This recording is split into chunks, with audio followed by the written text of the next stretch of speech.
I get asked a lot of how I converted to Islam, of course, as most reverts get this question.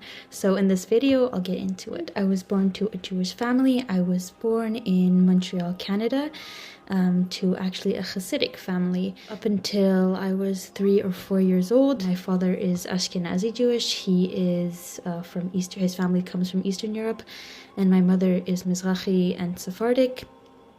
And my mother was actually born in occupied Palestine, or as Jewish people call it, Israel. I was raised Hasidic, and afterwards, once my parents got divorced, my mother took me and my siblings out of the Hasidic community, but we still remained Jewish, of course, and we still remained in the Jewish community. So growing up, I always considered myself Israeli Jewish, Jewish ethnicity, and still today I do consider myself Jewish ethnically, which people sometimes have difficulty understanding, but I still consider myself as an ethnic Jew who is religiously Muslim. That's how it all began. I went to a Jewish school my whole life, obviously up until the end of high school. So at that point, I was super Jewish, believed in God. I always believed in God, but I believed in Judaism specifically. I believed in the Torah. I believed in the teachings of Judaism because I had a Jewish education and I held really closely to that. Since I went to Jewish school, I was also actually a staunch Zionist. I was super, super pro-Israel. It was only until I graduated high school, once I left, the Jewish community, that I started meeting, non-Jewish people. And it all started basically when people would start asking me questions about Judaism, and I would answer them, and sometimes I'd be met with challenges. They would challenge me, but this. For example, a woman asked me about Shabbat, and I explained to her because the Torah says that we must cease work on the seventh day because God created the world in 6 days, and the seventh day He rested. And she was like, yeah, but how come you can't use your phone? You can't do this, you can't do that. There are a lot of rules. And it started putting a lot of doubt in me, and I remember that question specifically from that woman. I still remember who asked me that. Her name was Mary, and I worked with her at a grocery store. I still remember that, and it really stuck with me. And at that point, soon after, I started realizing that a lot of things that Jewish people were doing didn't make sense to me. And I was like, So I started distancing myself away from Judaism. And I started having a bit of doubt in my heart about what I was practicing. And then I basically started distancing myself from God. But then at one point I was I feel alienated from God. I feel I need to become closer to God. I feel I needed to mend my relationship with God because I was starting to feel, empty without God's presence in my life. And before going to school every day on the bus, I took a little Tehillim, which is a book of Psalms, which was written by the King David. And I started reading that, and I was like, what? Hopefully that's going to, ignite my, my passion, my, in Arabic we say my iman, my faith. And I remember one thing in particular that I remember that kept reoccurring was how King David mentioned that he was prostrating in prayer to God. We prostrate in prayer to you, God. And it was mentioned over and over and over and over again. And that got me curious. So I was like, why don't Jews prostrate during prayer? So I googled it. I went to Chabad.org, blah blah blah. I did a lot of research, spoke to rabbis, but it still did not satisfy me. All the responses I was getting were not satisfactory to me. So as I was doing a lot of research, I was reading Jews prostrate during prayer, the sect of the Karaite Jews came up. So the Karaite Jews are Jews who follow strictly the Torah, and they don't follow the Talmud and other rabbinical texts or interpretations. And it was at that point that I realized that Judaism, standard modern Judaism that people practice today, is called rabbinic Judaism because it is inspired, not inspired, but a lot of the rules and a lot of the holidays and the regulations that Jews practice today are from rabbis, from rabbinical interpretations, sages, basically, from the past. And it was at that point that I was like, that's strange. But it also explained my questions, why do we do this on Passover? Why do we do this on Hanukkah? Why do we do this on Rosh Hashanah? And it answered a lot of my questions. I was like, it makes sense because they're following the interpretations of rabbis, and they're not following, like strictly, they're following the word of the Torah, but these specifications, even like the Shabbat, restrictions, don't come specifically, all of them, from Torah. So I was like, you know what? Maybe I should look into Karaite Judaism, because it made sense to me. They were following strictly the Torah. At that same time, I didn't really have any Muslim friends. I had one Muslim friend, but she wasn't, we never spoke about religion. But I knew some like Muslim people online that I would sometimes speak to. And one time I had like a whole conversation with like, it wasn't a friend, it was like a Muslim online friend that I never met. Actually, I never really met in real life. But anyways, we had a discussion, and we were sending each other videos about like, religion. And I saw this one video about like, debates between Muslims and Jews. And I started realizing at that point that Islam and Judaism are so similar. It was also at that point that I realized that Jews and Muslims believe in the same God, and also Christians, but that's not really relevant to the story. But up till now, to this point, I basically thought that, Muslims worshipped a different God. They worshipped Allah, which is a different God. I realized that Allah is actually just the name for God in Arabic, just like, Dieu is Arabic and French. So I was like, okay, they believe in the Torah, they believe in the Gospels, they believe in all of the Jewish prophets that, Jews believe in. And the only thing that they believe in more is the Prophet Jesus and the Prophet Muhammad as the seal of the prophets, and the Quran as the word of God.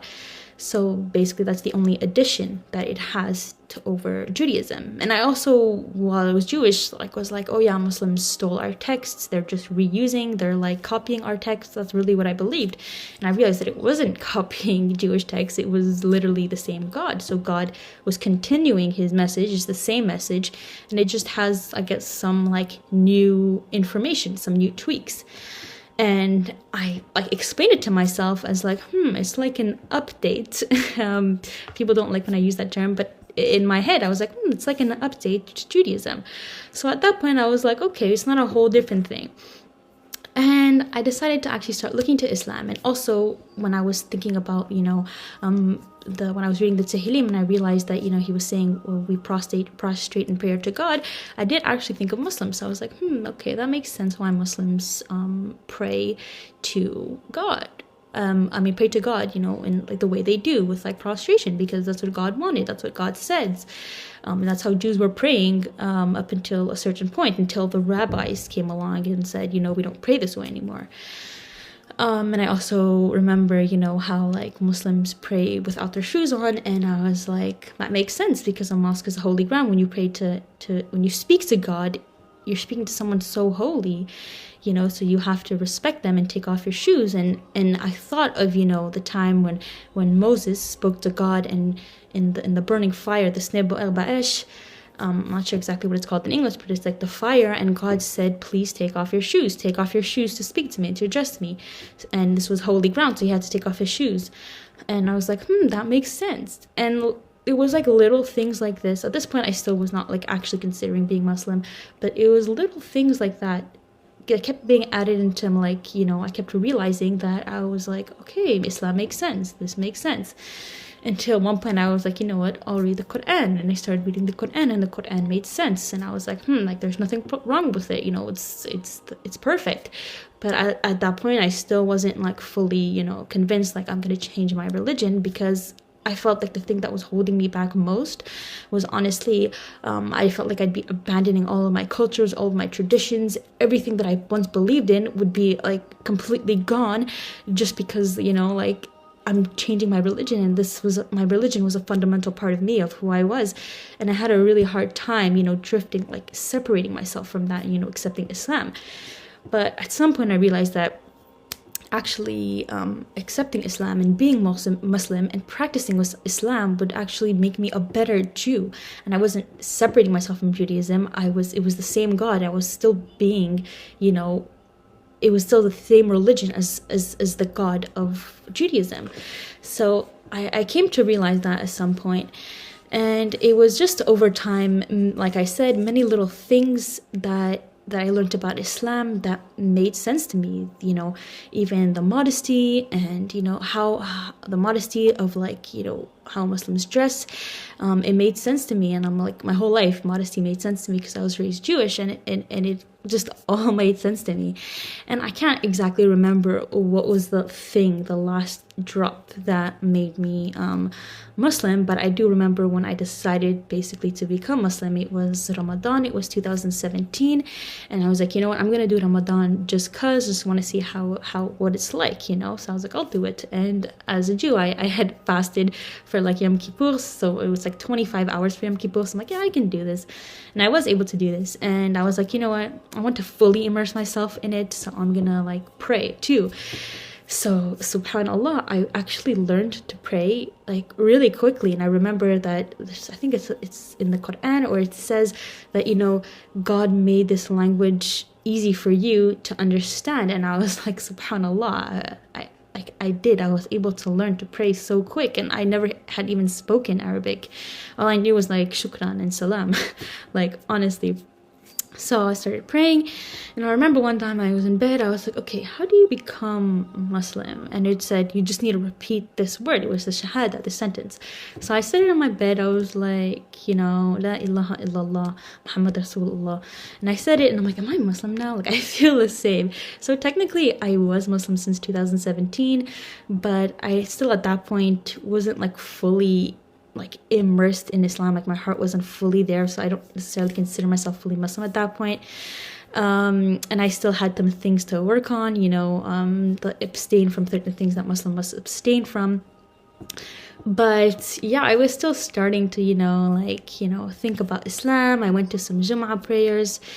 And then it wasn't until later, it was in January, I met this girl online, and actually it was funny. I was like posting a lot of stuff about Israel, like a lot of pro-Israel stuff, and she like was sent over by one of her other friends who like sent her over to talk to me and be like, why are you like supporting this, that? And anyways, we started talking, and then I told her, like, we started hanging out too. And then at one point, I told her, I'm like, you know what, I want to just convert to Islam. Like, I want to do it. I want to fully do it.